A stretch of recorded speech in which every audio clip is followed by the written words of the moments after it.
Shabbat Shalom. I've been struggling to make sense of a disturbing episode in this week's Torah portion for many years. As time goes on, I only find myself more uncertain about what it means. After a lengthy section on how the priests should prepare and offer sacrifices for God, Nadab and Avihu, two sons of the high priest Aaron, disregard these commandments and do things their own way. We read, Aaron's sons, Nadab and Avihu, each took his pan with fire and incense and brought this strange fire to the altar, such as the Eternal had not commanded them to do. And fire came forth from the Eternal and consumed them. Suddenly, without warning, Nadab and Avihu are killed. What happened here? The Midrash extrapolates that Nadab and Avihu must have behaved in a brazen manner, uncovering their heads, eating and drinking in the tabernacle, and dreaming of replacing Moses and Aaron as leaders of the Israelite community. Nadab and Avihu brought this destruction onto themselves. And this theme continues over many centuries, with commentators blaming Nadab and Avihu for causing their own demise. It's not so different from what we see in our day. When hearing of a tragedy, we want to know who is to blame, who is responsible for these devastating circumstances. We explained it happened because he was texting while driving. It happened because she wasn't in the place she should have been. We try to reassure ourselves that there is a reason why bad things happen. We look for causality as a way to make sense of what ultimately cannot be explained. Just this week, another shooting, this time in a bank in Louisville, and the week before, a school shooting in Nashville. The Gun Violence Archive, a nonprofit research group that tracks gun violence using police reports, news coverage, and other public sources, reports that as of mid-April, there have been at least 145 mass shootings in the United States this year. That is incidents in which 4 or more people were shot. 145, and we're only in April. Shootings occur so frequently that most of us don't allow the horror to seep in. Yet disengagement and silence cannot be the answer. Directly following the death of Nadab and Avihu, we read a perplexing verse. Moses said to Aaron, "This is what the Eternal meant by saying, 'Through those near to me, I show myself holy and gain glory before all the people.' And Aaron was silent." Moses tries to rationalize the irrational, giving Aaron a reason for the death of his children, and Aaron is silent. But what is Aaron's silence about? Is he numb with grief? Or is his silence the only response one can have to that which is incomprehensible?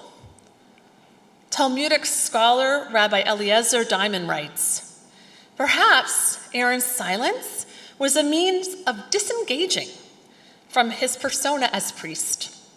How difficult it must have been for Aaron to serve God in the very place where that same God had taken the lives of his 2 children. Yet one could argue that Aaron's silence upholds a power system, even though the rules of this very system led to the deaths of his sons. And what about our silence?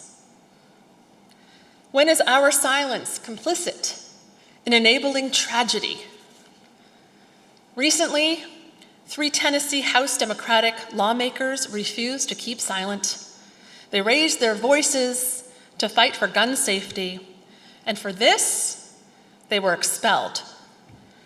One of these state's representatives, Justin Jones, said, "A week after a mass shooting, you expel me for speaking about the issue of weapons of war on our streets. We called for you all to ban assault weapons, and you respond with an assault on democracy." Expelled State Representative Gloria Johnson said, "You are not silencing my voice.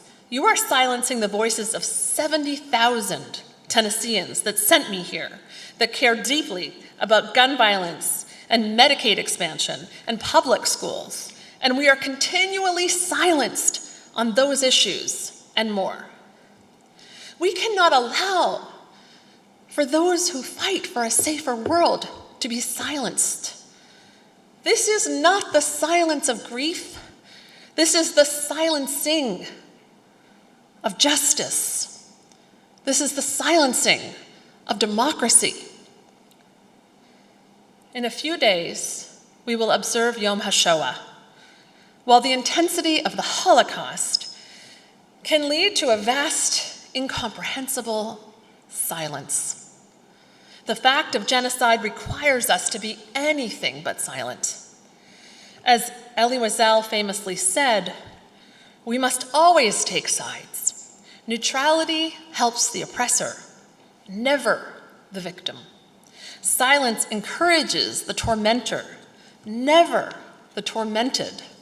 Sometimes we must interfere."